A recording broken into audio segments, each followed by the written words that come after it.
Chief is on that side. Some of us that come to the other side. Some of us go to the side. Godfrey, you go to the other side. I don't know.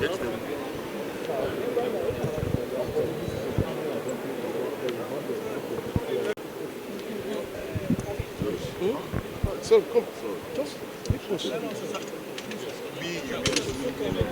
matter for the first and second respondents, that is the Rivers State House of Assembly and Right Honorable Martin Amaewhule.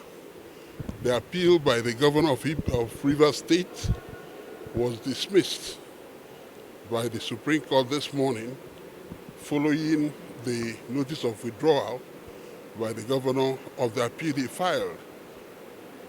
Consequently, the decisions of the Court of Appeal and that of the Federal High Court presided over by Honorable Justice Uwani Abba-Aji,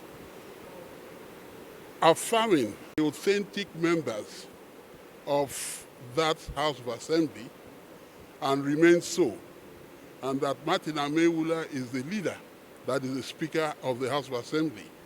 So that is the position today, and I must add that the Court of Appeal had admonished and clearly stated that the House, purportedly being led by a three-man panel, is not the Rivers State House of Assembly. Thank you very much. Thank you, sir. Thank you.